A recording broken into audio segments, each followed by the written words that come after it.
لا حول ولا قوة إلا بالله العلي العظيم.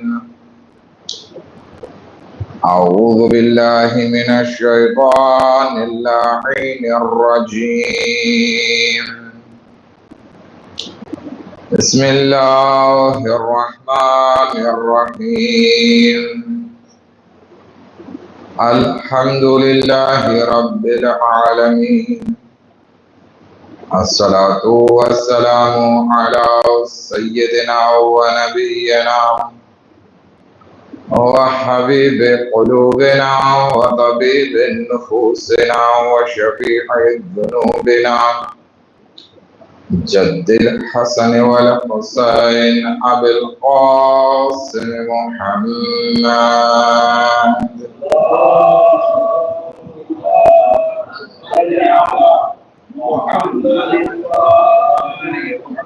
وأهل بيته الطيبين الطاهرين المعصومين المظلومين ولعنة الله على أعدائهم أجمعين. أما بعد، قال الله تبارك وتعالى في كتابه الكريم وقوله الحق. بسم الله الرحمن الرحيم. يا أيها الذين آمنوا اتقوا الله وكونوا مع الصادقين.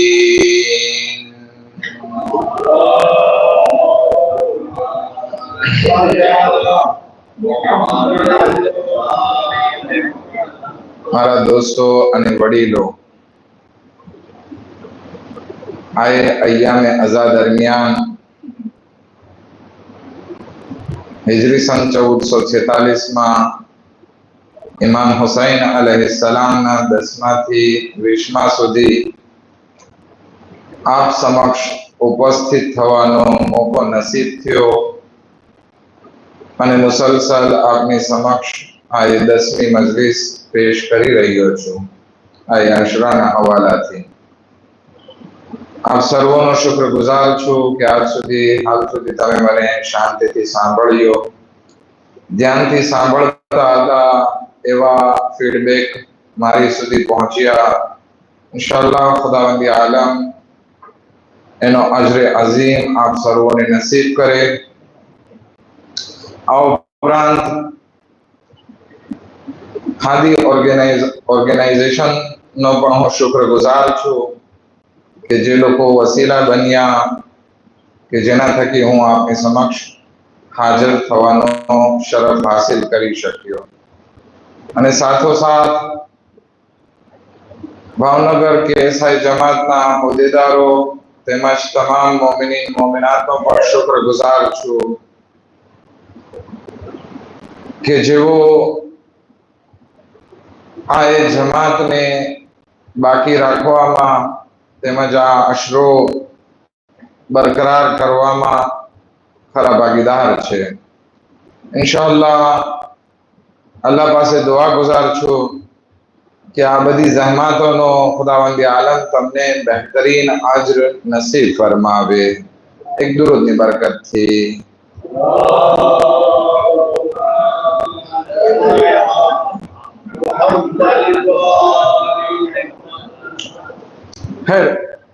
આપણે એક દુઆએ મંગળવારની ઇમામ સજ્જાદ અલૈહિસ્સલામની દુઆઓ પર વાત કરતા હતા.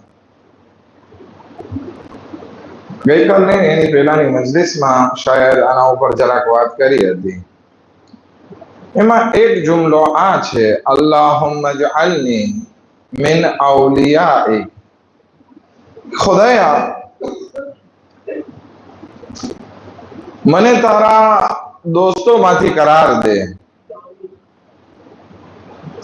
કારણ કે તારા દોસ્તોની સિફત ઈ છે લા ખૌફુન અલૈહિમ વલા હુમ યહઝનૂન, કે તારા દોસ્તો ઈ છે કે એ લોકોના દિલમાં કોઈનો ડર નથી હોતો અને એ લોકો ગમગીન પણ નથી થતા.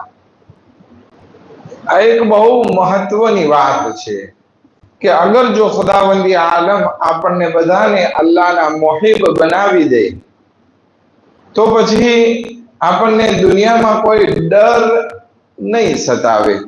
કારણ કે એક દુઆમાં પણ બીજી રીતે એક ઇરશાદ ફરમાવવામાં આવ્યું છે કે જે કોઈ ખુદાથી ડરતો હોય છે ને એને પછી કાયનાતની કોઈ વસ્તુથી ડરવાની જરૂર રહેતી નથી. પરંતુ જે ઇન્સાન ખુદાથી નથી ડરતો ને એ દુનિયાની દરેક વસ્તુથી ડરતો રહે છે, ભલે પછી દુનિયાનો બેતાજ બાદશાહ કેમ ન બની જાય. પરંતુ જ્યારે કોઈ ઇન્સાન અલ્લાહનો મુહિબ બની ગયો, અલ્લાહનો ચાહવા વાળો બની ગયો, તો પછી એને કોઈ ડર નથી સતાવતો કે મારું શું થશે. કારણ કે મુહિબ અલ્લાહનો ઇન્સાન ત્યારે બને છે કે જે ઇન્સાન પોતાને 100% શુદ્ધ બનાવી નાખે છે. પરંતુ જ્યારે ઇન્સાન પોતાને શુદ્ધ નથી બનાવતો અને આ દુનિયાની મેલાશમાં અથવા તો દુનિયાની મોહ માયામાં મેલો થઈ ગયેલો રહે છે, તો પછી એને ડર સતાવવા લાગે છે. ઇન્સાન ડરે છે શા માટે? તો કે બે કારણોસર ઇન્સાન ડરતો નજર આવે છે.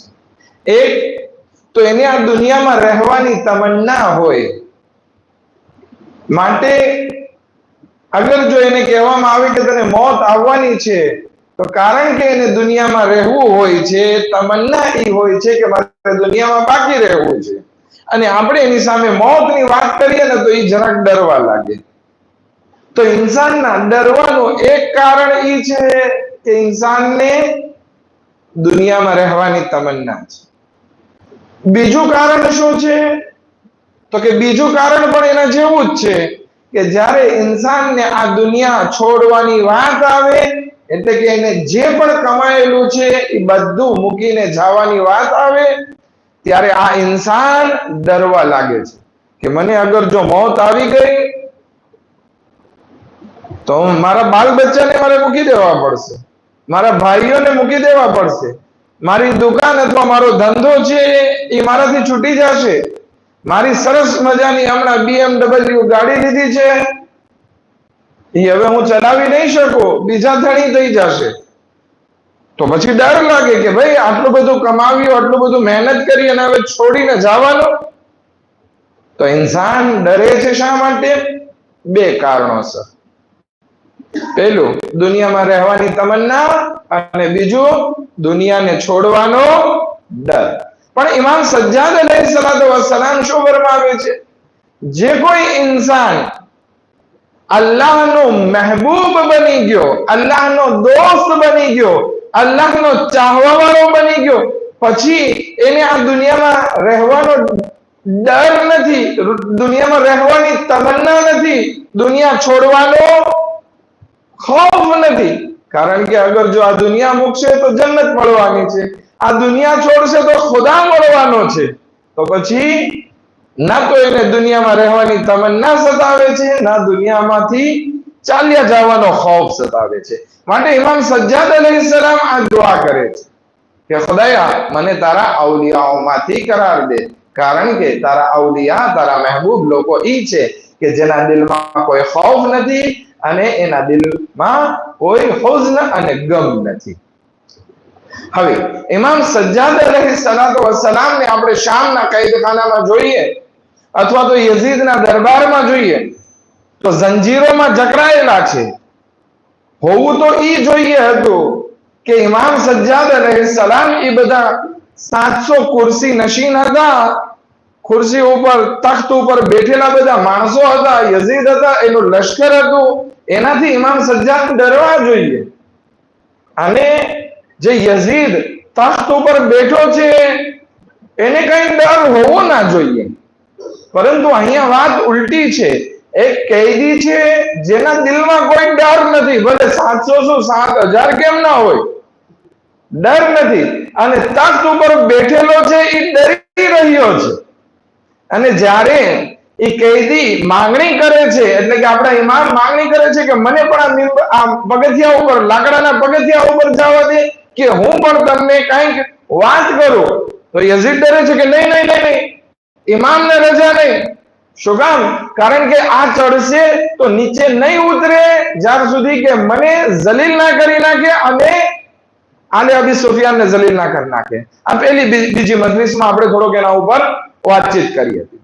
કહેવાનો મારો મકસદ એ છે કે જે અલ્લાહના અવલિયા હોય છે એના દિલમાં કોઈ જાતનો ગમ અને ખૌફ હોતો નથી. હવે આપણે શું છીએ?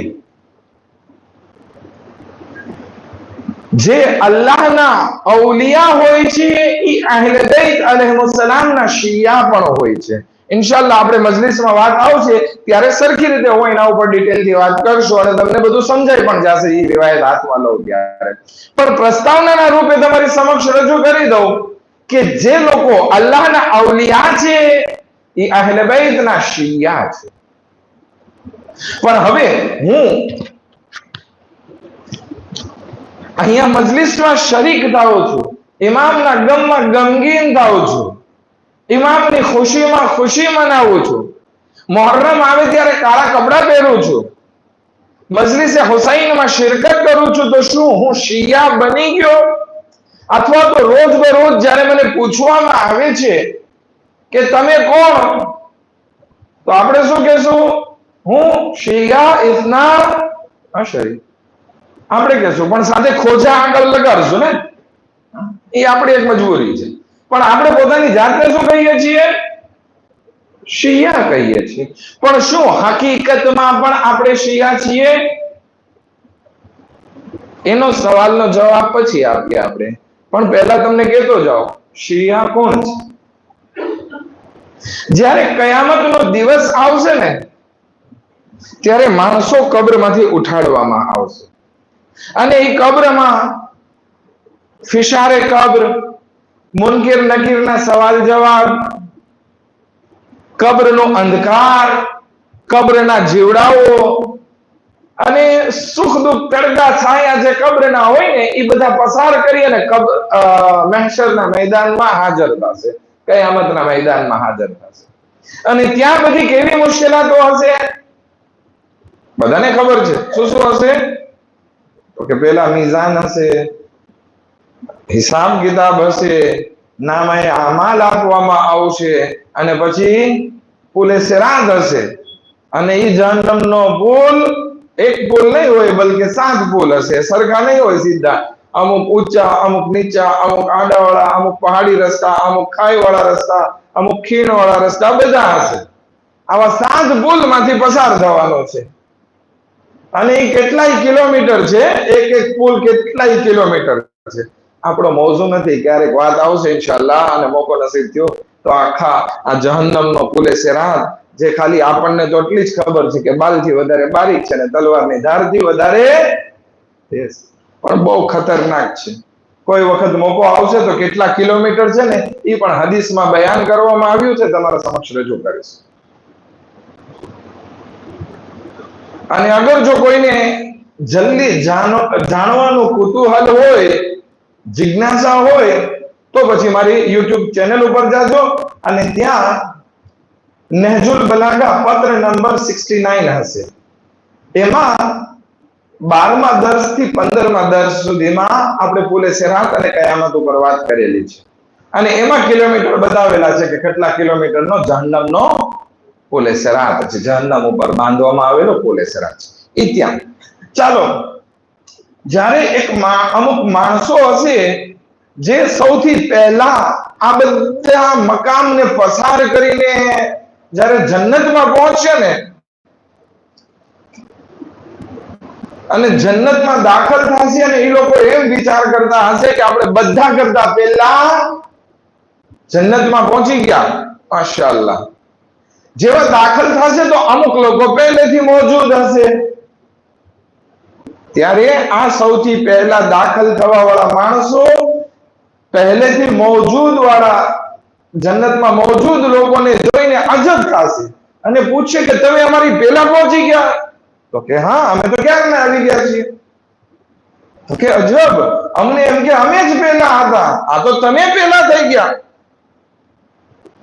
ઠીક છે, ચાલો વેલકમ, તમે આવી ગયા ને, અલ્હમ્દુલિલ્લાહ.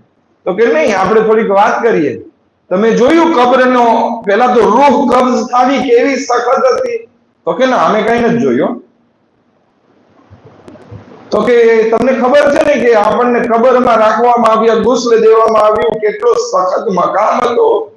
તો કે ના, અમને કઈ સખત ના લાગ્યું. તો કે કબ્રનો અંધકાર મૂકી નકીરના સવાલ જવાબ, ઇશારે કબ્ર. તો કે ના, એ અમારે કઈ નથી આવ્યું. તો કે અચ્છા, કયામતમાં જ્યારે ઉઠાડવામાં આવ્યા, એક પગ આપણો હજી કબ્રમાં હતો અને બીજો પગ કબ્રની બહાર, કેટલાય વર્ષો સુધી વાટ જોવી પડી કે આપણો નંબર આવે. કેટલું સખત હતું? ના, એ અમે કઈ નથી જોયું. તો કે નહીં. તો કે અચ્છા, ઓલા લાઈનમાં ઉભા રહેવા માટે હિસાબ કિતાબ તમે જોયો? કે ના, ઈ પણ અમે નથી જોયો. તો કે નામે અમાલ આપવાનું, ત્રાજુમાં મિઝાનમાં અમાલ તોડવાનું, ઈ તમે જોયું? તો કે ઈ પણ અમે નથી જોયું. તો કે પુલે સિરાત કેટલો લાંબો હતો, એમાંથી પસાર? તો કે અમે નથી થયા, તમે પસાર થયા હશો. અચ્છા, તમે ઈ રસ્તે આવ્યા એટલે મોડું થયું. અમે ઈ રસ્તે નથી આવ્યા, અમે સીધા અમારી જેવી દુનિયામાંથી આંખ મિચાણી અને અમે જન્નતમાં આંખ ખોલી છે. અમે આ બધો મકામ પસાર નથી કર્યો, એટલે અમે કઈ એ વિશે જાણતા નથી. તો ઓલા જન્નતમાં જે બીજા લોકો કરતા સૌથી પહેલા પહોંચ્યા હતા ને, એ સવાલ કરે છે કે અચ્છા બતાવો, તમે લોકો છો કોણ? તો જવાબ આપે છે કે અમે શિયાને અલી ઇબ્ન અબી તાલિબ अलैहिस्सलातु वस्सलाम છીએ.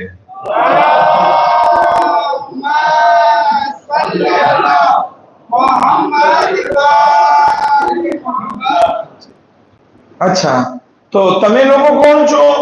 તો કે અમે ઇબાદત કરતા હતા, ઇમામ અલી अलैहिस्सलामની વિલાયતને કબૂલ રાખતા હતા. અમે પણ શિયા પોતાની જાતને દુનિયામાં કહેતા હતા, મારી ભાષામાં કહું. પણ અમારા અમાલ પ્યોર ખાલિસ તમારા જેવા નહીં હતા. તો પછી તમે લોકો કોણ? તો કે અમે મુહિબ્બાને અહલે બેત अलैहिस्सलाम છીએ. વિચાર કરીએ, મુહિબ્બાને અહલે બેત જન્નતમાં બીજા બધા કરતા સૌથી પહેલા પહોંચશે, પણ શિયાને હૈદરે કરરાર જે હશે એ તરત જ જન્નતમાં પહોંચી જશે. કારણ શું છે? કારણ કે શિયાને હૈદરે કરરાર ઈ લોકોને કહેવામાં આવે છે કે જેઓએ દુનિયામાં કોઈ જાતના ગુનાહ કર્યા નથી કે એને પોતાના ગુનાહોથી ડરવું પડે. એના દિલમાં દુનિયાની મોહ માયા ન હતી કે દુનિયા છોડવાનો એને ડર લાગે, અથવા તો દુનિયા હાથમાંથી ચાલી જવાનો એને ખૌફ સતાવે. આ લોકોએ પોતાના જીવનને 100% અહલે બેત अलैहिस्सलामની સીરત ઉપર ઢાળી દીધા અને પોતાને શિયાને હૈદરે કરરાર બનાવી દીધા હતા. એક સલવાત પડે મોહમ્મદ વ આલી મોહમ્મદ પર.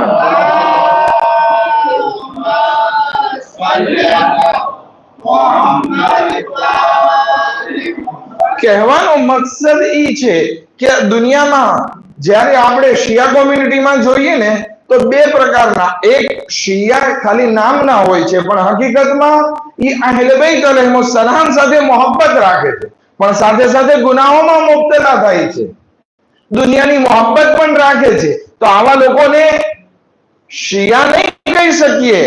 ભલે આપણે પોતાની જાતને શિયા કહીએ છીએ કે ઉમ્મીદ રાખીએ કે આપણે પણ શિયા બની જઈએ, પણ હકીકતમાં આપણે હજી ક્યાં સ્ટેપમાં છીએ? મોહબ્બતે અહલે બેત રાખવા વાળા સ્ટેપમાં છીએ.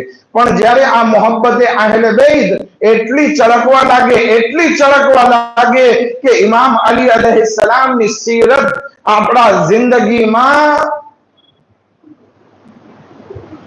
એના જેવી બની જાય, એનું પ્રતિબિંબ આપણામાં ચમકવા લાગે, ત્યારે આપણે શિયા ઇતના અશરી થઈ જશું. અને પછી આપણા માટે કોઈ જાતનો ના દુનિયામાં ડર હશે ના આખિરતમાં ડર હશે. ખુદાવંદી આલમ કુરાન મજીદમાં એક આયત ઇરશાદ ફરમાવે છે. આ છઠ્ઠા ઇમામની હદીસ છે અને એમાં ફરમાવે છે કે ખુદાવંદી આલમ હઝરત ઇબ્રાહીમ अलैहिस्सलातु वस्सलाम માટે ફરમાવે છે, وَكَذَلِكَ نُرِيَ إِبْرَاهِيمَ مَلَكُوتَ السَّمَاوَاتِ وَالْأَرْضِ. અને આવી જ રીતે અમે ઇબ્રાહીમ अलैहिस्सलातु वस्सलाम ને આસમાન અને જમીનની નિશાનીઓ દેખાડી, અજાયબીઓ દેખાડી. લિયકૂના મિનલ મૂકિનીન, કે જેથી ઈ ઇબ્રાહીમ અલૈહિસ્સલામ યકીન રાખનારાઓમાં બની જાય. હવે કઈ કઈ નિશાની ખુદાવંદી આલમે દેખાડી? તો કે ખુદાવંદી આલમે પોતાની અઝીમ કુરસી દેખાડી, મલાઈકાને દેખાડી, અને જે ખુદાવંદી આલમે રૂહ અને બીજી મખલૂક ખલ કરી હતી એ હઝરત ઇબ્રાહીમ અલૈહિસ્સલામને દેખાડી. પછી હજી બીજી વસ્તુઓ દેખાડી કે જેમાં અરશે ઇલાહીની બાજુમાં એક મહાન ચમકતું નૂર હતું.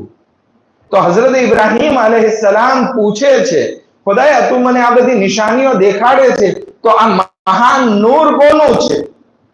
તો કહે છે આખરી નબી હઝરત મોહમ્મદ મુસ્તફા સલ્લલ્લાહુ અલૈહિ વસલ્લમ નું નૂર છે.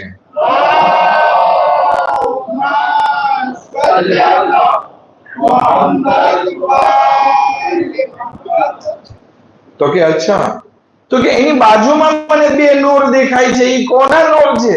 તો કે ઈ અલી ઓ ફાતિમા અલૈહિમા સલામ ના નૂર છે.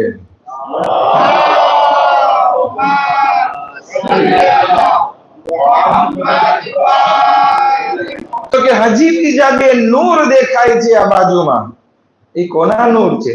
તો કે એમના બંને ફરજંદ ઇમામે હસન અને ઇમામે હુસૈન અલૈહિમા સલામ ના નૂર છે.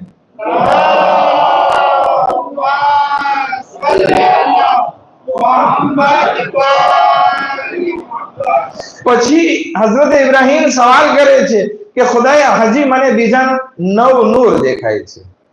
તો કે કોણ છે?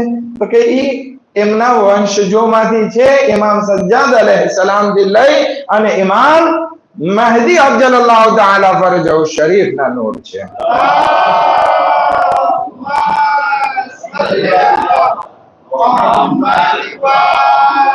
તો કે ખુદાયા મને આ બધા નૂરની પાછળ બહુ ઘણા બધા કસીર તાદાદમાં બધા નૂર દેખાય છે.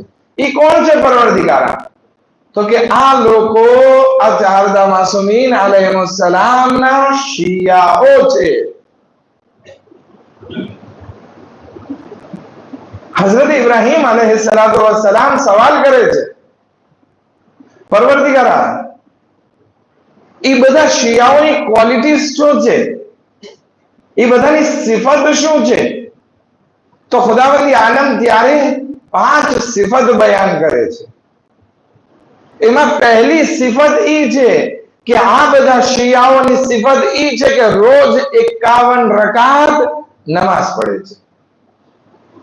17 રકાત વાજિબ અને 34 રકાત નાફિલા મુસ્તહબ નમાઝ છે. આ શિયાઓની સિફત છે. આપણે આપણા ચોથા ઇમામ ઇમામ ઝૈનુલ આબિદીન અલૈહિ સલાતો વસ્સલામ તરફ નજર કરીએ તો એમની જિંદગી જીવવાની સ્ટાઇલ શું હતી? તો કે રોજ સવારે વહેલા ઉઠતા, નમાઝ શબ અદા કરતા, સુબહની નમાઝ અદા કરતા અને દુઆમાં મશગુલ બની જતા એટલે સુધી કે સૂરજ ઉગી નીકળે. જ્યારે સૂરજ ઉગી નીકળે તો પછી 2 રકાત પાછી નમાઝ પઢતા કે જેથી પોતાની ફેમિલીની સલામતી માટે એ નમાઝ બાદ દુઆ કરી શકે. આ બહેતરીન વખતમાંથી છે. પછી જે છે થોડોક આરામ કરતા અને પછી બ્રશ કરી અને નાસ્તો કરતા. આ ચોથા ઇમામની રોજની જિંદગીનો એક અનુક્રમ હતો. હવે આપણે વિચાર કરવાનો છે કે આપણે અગર શિયાને અહેલે બેત અલૈહિસ્સલામ છીએ તો આપણે સવારે ઉઠીએ છીએ ક્યારે? શું આપણે સવારે નમાઝે શબ માટે ઉઠી શકીએ છીએ કે નહીં? એ એક સવાલ ખુદ આપણે પોતાની જાતને કરવાનો છે. અચ્છા, નમાઝે સુબહ માટે આપણે ક્યારે ઉઠીએ છીએ?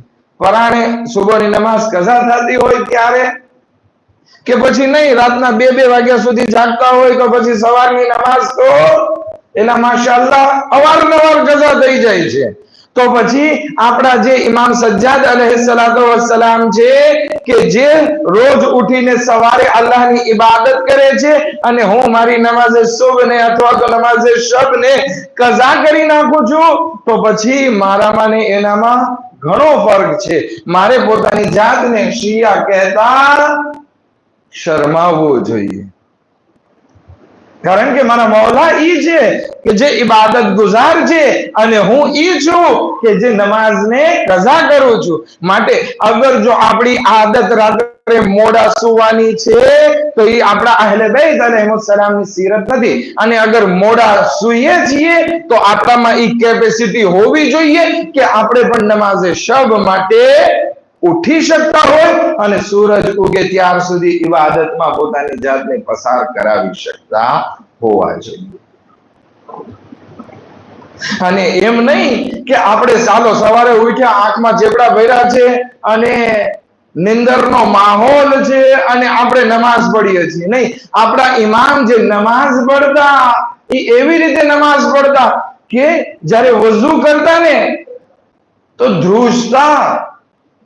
શા માટે ધ્રુજી રહ્યા છે? કે હું ઈ પરવરદિગારની બારગાહમાં જવા માટે તૈયાર થઈ રહ્યો છું કે જે મારા રગે રગથી વાકિફ છે. અગર જો હું વઝુ કરીને અલ્લાહની બારગાહમાં હાજર થયો અને ખુદાવંદી આલમ મને કહી દીધું કે ના, તારી જરૂર નથી, તું લાયક નથી નમાઝ પઢવાને, તો પછી મારી હાલત શું થશે? ઘણી વખત ઇમામ જે છે આ બધા વિચારના કારણે ધ્રુજતા. શું આપણને કોઈ દિવસ નમાઝ પઢવા પહેલા ખોફે ખુદા યાદ આવ્યો છે કે ના, વાજિબાત અદા કરવાની છે ને આપણે કરીને પરબારા સૂઈ જઈએ? તો બહુ જાજો ડિફરન્સ છે. શરંગાઈ જાય, મોહબ્બત એવી થઈ જાય કે પછી જે મારો મૌલા કરતો હતો એ કરવામાં મારી આંખમાં નિંદર ના હોવી જોઈએ.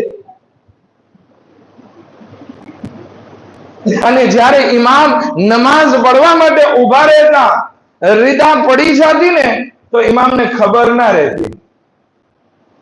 ઇમામ એક વખત મસ્જિદમાં નમાઝ પઢતા હોય છે અને એની રીદા પડી જાય છે, ઇમામ ખબર જ નથી.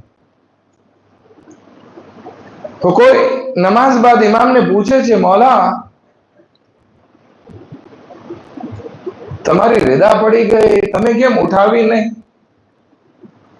તો ઇમામ જવાબ શું આપે છે કે ખુદાવંદી આલમ ઈ લોકોની ઇબાદતને દોસ્ત રાખે છે કે જેમાં એકાગ્રતા હોય, ધ્યાન નમાઝમાં હોય અને ખુલુસ સાથે પડતા હોય.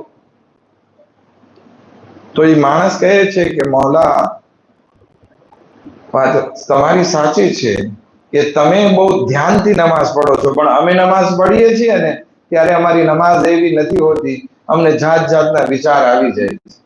ઇમામ કહે છે કે વ્યાધિ ના કર, નમાઝ પઢ. ખુદા ગફુર રહીમ છે, પરંતુ આ નમાઝમાં ખામી છે તો સાથે સાથે મુસ્તહબાતને પણ અંજામ આપ, કંઈક નેકીઓ બીજી પણ કર કે જેથી તારી નમાઝની ખામીઓ પૂરી થઈ જાય. ખેર, આપણે વાત ક્યાં હતી? તો કે હઝરત ઇબ્રાહીમ અલૈહિસ્સલામ ને ખુદાવંદી આલમ આસમાન અને જમીનની નિશાનીઓ દેખાડે છે. એ નિશાનીઓમાં ઘણી બધી વસ્તુ ચારદા માસુમીનના નૂર અને એમના શિયાઓના નૂર દેખાડે છે. એ બધા શિયાઓની સિફત શું હતી? કે પહેલી વસ્તુ, રોજ 51 રકાત નમાઝ પઢે છે. બીજી સિફત એ શિયાઓની શું હતી? તો કે જ્યારે નમાઝ પઢે છે તો જે ઇખ્ફા નમાઝ હોય એમાં બિસ્મિલ્લાહિર રહમાનિર રહીમ અવાજથી પડે છે. એટલે કે ઝોહર અસરની નમાઝમાં સૂરા જે ધીમે પડવાના છે એમાં બિસ્મિલ્લાહ અવાજથી પડે છે. આ એ લોકોની બીજી ક્વોલિટી છે. એટલે કે શું, નમાઝ એ લોકોની ટાઈમસર હોય છે અને જે અલ્લાહનો હુકમ હોય છે એ પ્રમાણે પડે છે. મુસ્તહબ નમાઝમાં પણ કહેવામાં આવ્યું છે કે જ્યારે પણ બિસ્મિલ્લાહિર રહમાનિર રહીમ પડો તો ઈ જરાક ઊંચા અવાજથી પડો, અવાજ નીકળવો જોઈએ, મનમાં નહીં. ઘણા લોકો તો એવી રીતે નમાઝ પઢતા હોય છે ને કે એના હોઠ પણ નથી હલતા. જો જેના હોઠ ના હલતા હોય તો એ લોકો શું કરે છે? નમાઝ પઢે છે નહીં, બલકે નમાઝનો મગજમાં વિચાર કરે છે. નમાઝ પઢવું ત્યારે જ કહેવાશે, કુરાન પઢવું ત્યારે જ કહેવાશે કે જ્યારે જબાનથી શબ્દો નીકળે, ભલે અવાજ ના નીકળે પણ શબ્દો નીકળવા જોઈએ. પણ અગર જો મોઢું બંધ અને ખાલી આપણે મગજમાં વિચાર જ કરીએ છીએ ને આપણને એમ થતું હોય કે હું પડું છું, તો પડવું તો નથી, બલકે એ પડવાનો વિચાર કરી રહ્યા છીએ.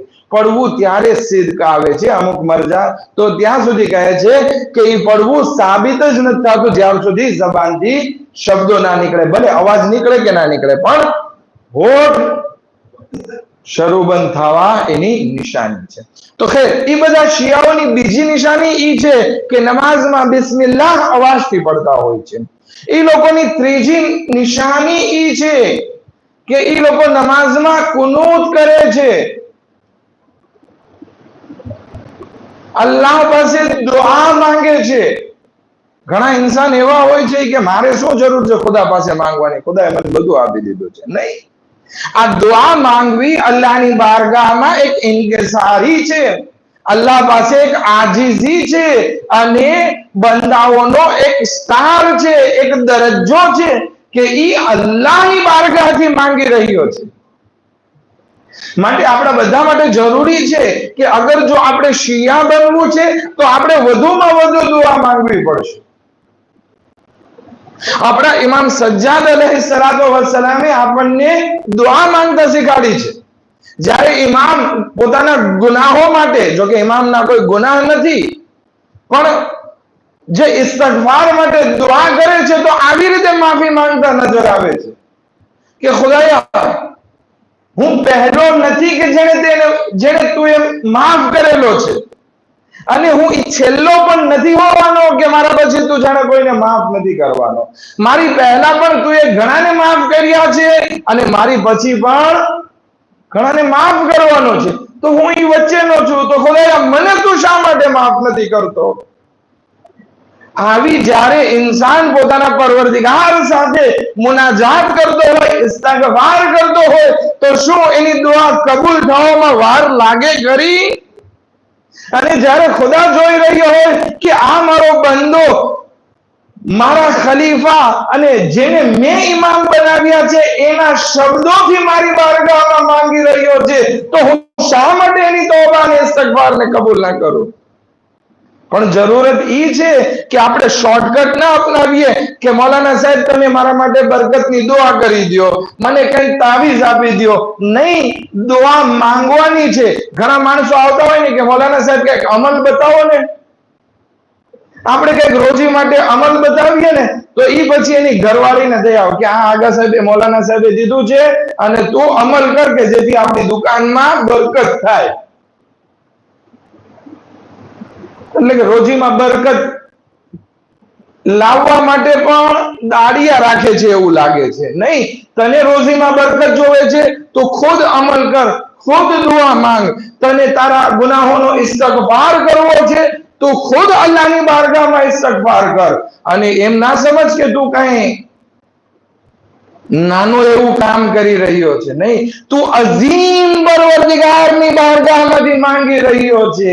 ઈ પરવરદિગાર કે જેની માટે ઇમામ સજ્જાદ અલૈહિસ્સલામ એના પરવરદિગાર સાથે આ રીતે મુનાજાત કરે છે. હે ખુદાયા, તારો જિક્ર કરવો અને તારી પાસે દુઆ માંગવાનો તો એ હુકમ કર્યો છે, એટલે હું માંગી રહ્યો છું. બાકી તારી જાત કેટલી મહાન અને બુલંદો બાલા છે, મારા જેવા નાચીઝ બંદાની શું હેસિયત કે હું તારી જેવા અઝીમ પરવરદિગારની બારગાહમાં હું તારો જિક્ર કરી શકું. કઈ છે આપણી વેલ્યુ ખુદાની બારગાહમાં ઉભા રહેવાની? આપણા દેશનો પ્રાઇમ મિનિસ્ટર આવે ને તો આપણને ત્યાં ઉભો પણ ના રાખે. શું કામ? કારણ કે આપણો કોઈ માન મર્તબો નથી, આપણી કોઈ વેલ્યુ નથી, આપણો કોઈ દરજ્જો નથી દુનિયાવી હિસાબથી કે આપણી કઈ ઓળખાણ પીછાણ હોય ને ત્યાં પહોંચી શકીએ. જ્યારે દુનિયાના કોઈ બાદશાહની સામે ઉભા રહેવા માટે ઓળખાણ પીછાણ, કંઈક મર્તબો જોવે, કંઈક સ્ટેપ જોવે, કંઈક દોલત જોવે, ત્યારે ઉભા રહી શકીએ ને. આ તો કાયનાતનો ખાલિક અને એની સામે આપણે ગુનેગાર કેવી રીતે ઉભા રહી શકીએ? તેમ છતાં ખુદાનો એટલો બધો લુત્ફો કરમ છે કે એ પોતાના ગુનેગાર બંદાને પણ રજા આપે છે કે આવો અને મારી બારગાહમાં zikr કર, મારી બારગાહમાં તૌબા કર. હવે આપણે કેવા છીએ કે જ્યારે ખુદાવંદી આલમ પોતાના રહેમતના દરવાજા આપણા માટે ખુલ્લા રાખતો હોય અને હું ગુનેહગાર કે જેને મને પોતાને ખુદાની જરૂર હોય તેમ છતાં હું ખુદાથી રૂગરદારી કરું. મને એક કિસ્સો યાદ આવે છે, નાનકડો એવો જોક્સ જેવું છે. એક ફકીર દરવેશ, ફકીર તો ના કહેવાય પણ દરવેશ કે જે અલ્લાહનો મહેબૂબ હતો, આખો દિવસ અલ્લાહનો zikr કરે છે. એ મસ્જિદમાં બેસી અને બધા બંદાઓને પુકારતા હતા, અય અલ્લાહના બંદાઓ આવો, અય અલ્લાહના પ્યારા આવો. બસ આટલું જ બોલે, અય અલ્લાહના બંદા આવો, અય અલ્લાહના પ્યારા આવો. પણ કોઈની સામે જોતું નહોતું. એક માણસ ત્યાંથી વટાય છે અને એને આ જરાક અજીબ લાગે છે કે આ દરવેશ શું બોલી રહ્યો છે. પૂછે છે કે તમે શું બોલો છો? તો કે હું જે છે અલ્લાહ અને એના બંદા વચ્ચે સમાધાન કરવા આગળ વધ્યો છું. શું કરવા માટે? શું કરવા માટે? સમાધાન કરવા માટે. તો કે સમાધાન થાય છે? તો કે ખુદા માને છે પણ બંદાઓ નથી માનતા. થોડાક દિવસ પસાર થયા, ઈ જ દરવેશ કબ્રસ્તાનમાં બેઠો છે અને ત્યાં ઉલટું પુકારી રહ્યો છે, અય મારા અલ્લાહ, અય મારા પરવરદિગાર, અય મારા માબૂદ. ઈ જ માણસ ત્યાં કબ્રસ્તાને કંઈક ફાતિહો પડવા માટે આવે છે. પૂછે છે, અય દરવેશ, તે દિવસે તું મને મસ્જિદની બહાર મળ્યો હતો, આજે તું કબ્રસ્તાનમાં બેઠો છે, આજે શું કરે છે? તો કે આજે પણ ઈ જ કામ કરું છું જે મસ્જિદની બહાર બેઠો બેઠો કરતો હતો. તો કે આજે શું કરે છે? તો કે અલ્લાહ અને એના બંદા વચ્ચે સમાધાન અને સુલહ કરાવું છું. તો કે થાય છે સુલહ? તો કે હું કોશિશ કરું છું. આજે બંદાઓ તો માની રહ્યા છે પણ ખુદાવંદ આલમ નથી માનતો અને એ આવાજ દઈ રહ્યો છે, અવલમ નુઅમ્મિરકુમ, કે શું મેં તમને એક ઉંમરનો મોકો નસીબ નહોતો કર્યો? હવે વખત પસાર થઈ ગયો, આ કબ્રમાં છે, તૈયાર છે અલ્લાહ પાસે તોબા કરવા, પણ હવે ખુદા માફ કરવા તૈયાર નથી. તો આ ખુદાવંદી આલમનો આટલો મોટો ફઝલો કરમ છે કે આપણી જેવા ગુનેહગાર બંદાને એને પોતાની દેહડી ઉપર, પોતાના દરવાજા ઉપર આવવાની રજા આપે છે. તો હવે આપણા માટે જરૂરી છે કે મેક્સિમમ દુઆ અલ્લાહની બારગાહમાં કરીએ કે જેથી આપણો પરવરદિગાર આપણાથી રાજી ઓ ખુશનુદ થઈ જાય. એક સલાવત પડે મોહમ્મદ વ આલે મોહમ્મદ પર.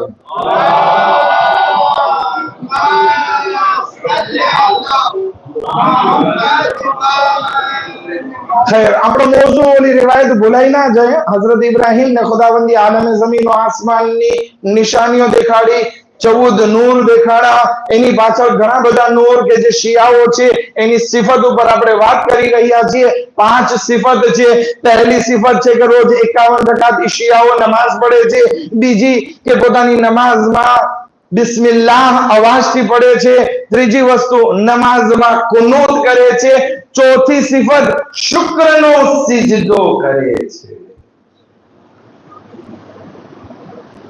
ખુદાવંદ આલમ કુરાનમાં ફરમાવે છે ને, ઇન શકરતુમ લઅઝીદન્નકુમ, કે અગર જો તમે મારી બારગાહમાં શુક્ર કરશો ને તો હું તમારી નેમતોમાં વધારો કરતો રહીશ. પણ આજે આપણે આટલા બધા સ્પીડમાં જઈ રહ્યા છીએ ને કે નમાઝ પડતા હોય ને ત્યારે વાજિબાત નમાઝ પડી લઈએ છીએ. ઘણી વખત નમાઝે જમાતમાં શરીક થવાની તૌફીકાત નથી થતી. જેવી નમાઝ પડી એટલે પરબારા તસ્બીહ પણ નથી પડતા ને ભાગતા નજર આવ્યો નહીં, બલકે શુક્રનો સજદો આપણા ઇમામની સુન્નત છે. તમને ખબર છે આપણા ચોથા ઇમામ ઇમામે ઝૈનુલ આબિદીન અલૈહિસ સલાતો વસ્સલામ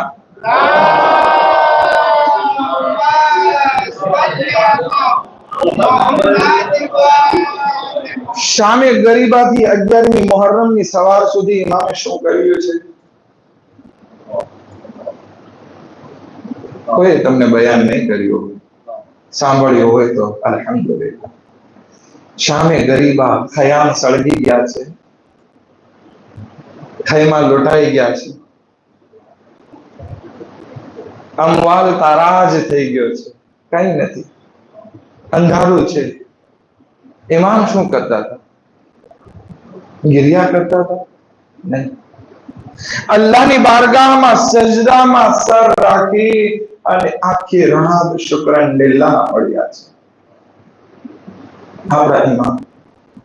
જ્યારે ઇમામ શામના કૈદખાનાથી છૂટી અને કરબલા ગયા, કરબલાની ઝિયારત કરીને જ્યારે મદીના પહોંચે છે, ત્યાં ખુતબો આપે છે ને, તો ખુતબાની શરૂઆતમાં ઇમામ શું કહે છે ખબર? ખુદાયા તારો શુક્ર કે આ મહાન ઇમ્તિહાન માટે તુએ અમારો ઇંતખાબ કર્યો. અને આપણા ઉપર બે મુસીબત આવી પડે અને આપણે ખુદાની બારગાહમાં ગળવા લાગીએ નહીં. હર હાલમાં શુક્ર.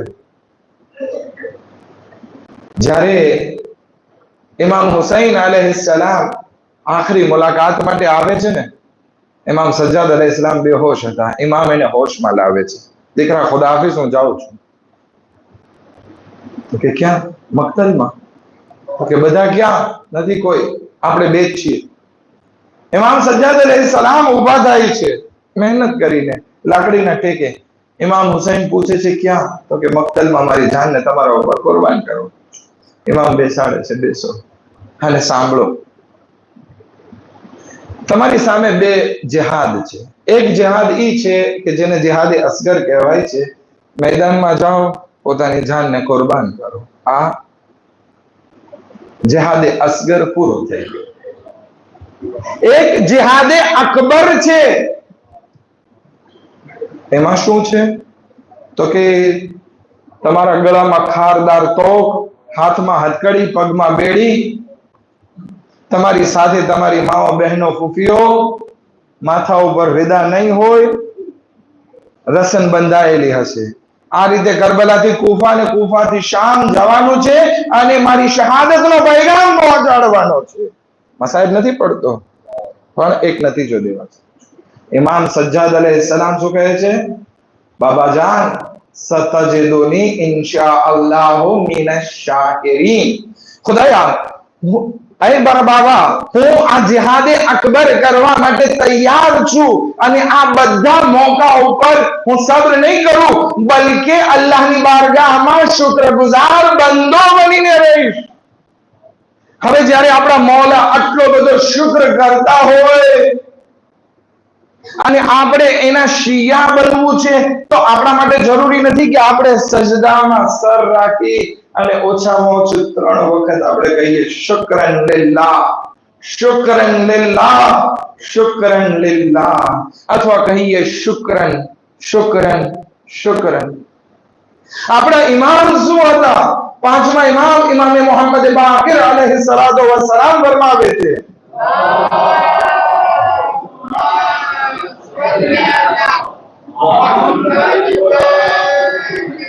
કે મારા બાબાને સૈયદુલ સાજદીન એટલા માટે કહેવામાં આવે છે કે જ્યારે પણ એમને કોઈ નેમત મળતી, શુક્રનો સિજદો કરતા, કુરાનની આયત પડતા, વાજિબ સજદાવાળી હોય કે મુસ્તાહબ સજદાવાળી આયત હોય, સજદો કરતા.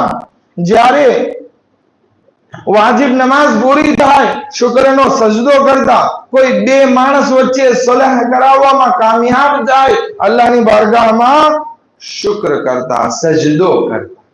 એટલા સજદા કરતા ઇમામ કે ચામડીઓ વર્ષમાં 2 વખત કાપવી પડતી.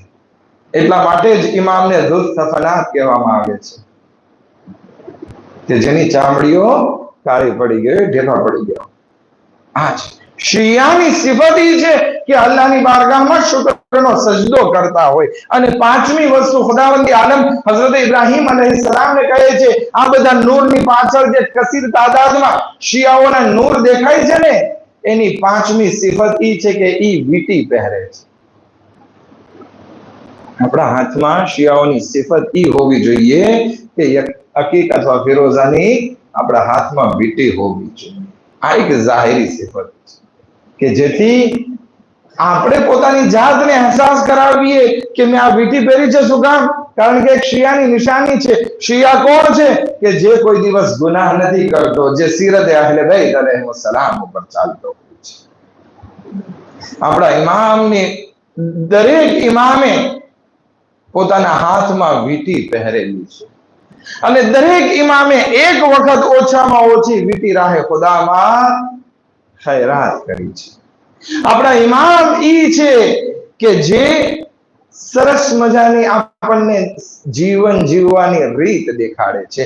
તો હવે જ્યારે આપણે અહેલે બેત અલૈહિસ્સલામના ચાહવા વાળા છીએ, એમના શિયા છીએ, તો આપણા માટે જરૂરી છે કે આપણે ગુનાહોને તર્ક કરી દઈએ, જિંદગીને એવી બનાવી નાખીએ કે પછી આપણો કોઈ દુનિયામાં વાંક ના હોય કે આપણે જહન્નમથી ડરવું પડે અથવા મલેકુલ મૌતથી ડરવું પડે અથવા ખુદાથી ડરવું પડે. ના, આપણે કોઈ ખરાબ કામ કર્યું જ ના હોય તો આપણે ડરવાની શું જરૂર હોય? આપણે પોતાની બધી જિમ્મેદારી પૂરી કરી લઈએ.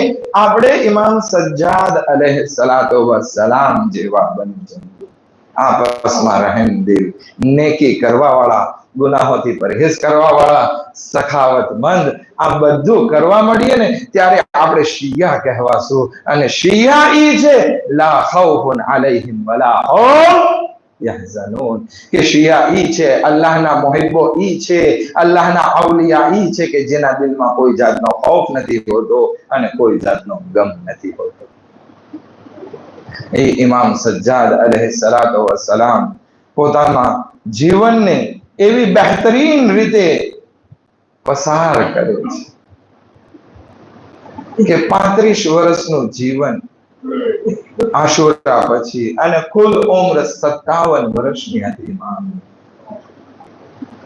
પણ એવું સરસ મજાનું જીવન જીવ્યું કે દુશ્મનોની બધી મહેનતો ઉપર પાણી ફરી ગયું અને ગરીબત માટે ઇમામના સદકામાં ઇમામના શિયાઓ જીવન જીવવા માટે તૈયાર થઈ ગયા.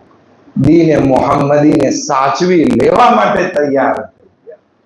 ઇખ્તલાફ બધી કોમમાં હોય, બધી જગ્યાએ હોય. આપણા પાસે તો ઇખ્તલાફ વધારે હોવાના જ કારણ કે આપણા ઇમામ હાજર નથી. જ્યારે ઇમામ હાજર થશે ત્યારે બધા ઇખ્તલાફ આપણાથી દૂર થઈ જશે, બધા એક બનીને રહેશું. તો ત્યારે એક બનીને રહેવાનું છે તો અત્યારથી આપણે કોશિશ શું કામ ના કરીએ કે થોડાક આપણે આપણા મોમિન ભાઈને સહન કરતા શીખી જઈએ અને ઇમામ સજ્જાદ અલૈહિસ્સલામની રૂહાનીને આપણે ખુશહાલ કરી નાખીએ. એ ઇમામ કે જેને દુઃખ બહુ ભોગવ્યા છે. જ્યારે મદીનામાં કોઈ સવાલ કરે છે કે મૌલા તમને સૌથી વધારે મુસીબતો ક્યાં પડે, ઇમામ એક વાર નહીં બલકે 3 વખત કહે છે અશ્શામ અશ્શામ અશ્શામ. અરે શામનો બાજાર મને નહીં ભૂલાય. મૌલા શું મુસીબતો પડે? ઇમામ કહે છે એક મુસીબત નહીં હતી, અમારા ઉપર 7 જાતની મુસીબતો આ શામના બાજારમાં પડી. મૌલા શું મુસીબતો હતી? ઇમામ કહે છે અમારા ઉપર પહેલી મુસીબતો હતી કે દુશ્મનો અમને ચારો તરફથી ઘેરી લેતા, અમને રસમથી દોરીઓથી ખેંચી ખેંચીને આગળ લઈ જતા, અમને નેજાની અણીઓ ગુજારવામાં આવતી. આ એક મુસીબત ઇમામે બયાન કરી, તમારી આંખોમાં આંસુ જારી થઈ ગયા. ઇમામ એક નહીં 7 જાતની મુસીબતોને સહન કરે છે. આજે સહન કરજો આ મુસીબતને સાંભળવા માટે. ઇમામ કહે છે અમારી બીજી મુસીબત હતી કે શહીદોના સરને અમારા લૂંટાયેલા કાફલાની વચમાં રાખવામાં આવતો અને કોઈ વખત નેજાની અણીઓ ઉપર ઊંચું કરવામાં આવતું, તો કોઈ વખત જમીન ઉપર પછાડવામાં આવતા, તો કોઈ વખત આ સરને ઊંટની ગરદન ઉપર બાંધી દેવામાં આવતા. અને અમે અમારા શોધાઓના સરને જોઈને તડપી રહેતા હતા. અમે કહી રહ્યા હતા યા બધા વાલી અકબરા વા મુસીબતા. કોઈ વખત આ બધા સરને ઇમામ હુસૈનના સરને ઝૈનબ કુલસુમની સામે લઈ જવામાં આવતો અલી અકબર નજર ને મારી બહેનોની સામે રાખવામાં આવતું. અમે ગિરિયા કરતા અમારા ઉપર ચાબુકો અને નેજાની અણીઓ વરસાવવામાં આવતી. अब ये मुसीबत होते इमाम कहे છે અમારા ઉપર ત્રીજી મુસીબત હતી. અમને શામના બજારમાંથી બજાર કરવામાં આવતા और तो छत ઉપરથી ગરમ પાણી અને આગના અંગારો ફેંકતી.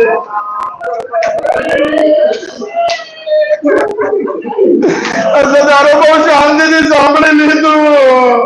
જ્યારે ઇમામના માથા ઉપર આગનો અંગારો આવતો કેવી રીતે બુજાવે? હાથમાં હાથ કરી છે.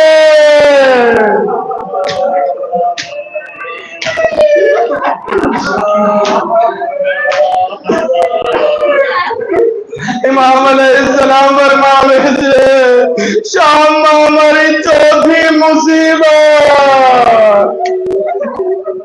શામમાં અમારી ચોથી મુસીબત અમને બજારમાં સવારથી સાંજ સુધી ફેરવવામાં આવ્યા અને એ લોકો કહેતા આ લોકોને ખેંચો, ડસડી ડસડીને લઈ જાઓ.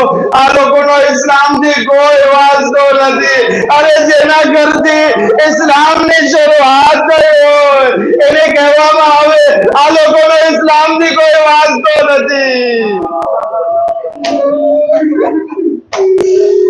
इमाम सज्जाद अलैहिस्सलाम कहे छे शामना बाजाરમાં અમારી પાંચમી મુસીબત હતી કે અમને યહૂદીઓના રહેણાંકમાંથી પસાર કરવામાં આવતા અને આ લોકો કહેતા आओ તમારા ખૈબર ખંદકના મકતૂલોનો બદલો લ્યો. આ લોકોના બાપ દાદાઓએ તમારા બાપ દાદાઓને કત્લ કર્યા છે. આ જોઈ બધા યહૂદીઓ ભડકી ઉઠતા અને અમારા ઉપર પથ્થરોનો વર્ષા.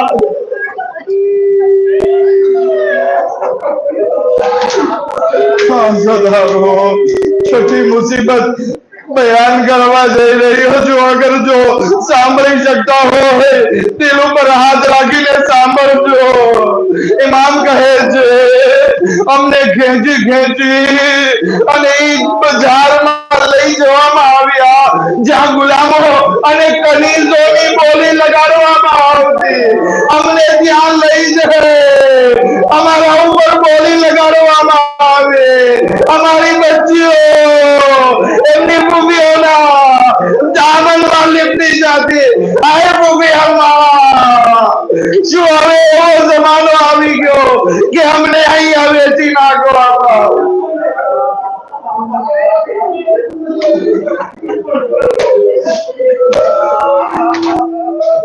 आखिरी मुसीबत जहमत तमाम इमाम सज्जाद अलैहिस्सलाम कहे छे हमने सातमी मुसीबत ई हती कि हमने एवा कैदखानाમાં રાખવામાં આવ્યા જેના ઉપર છત નહીં હતી.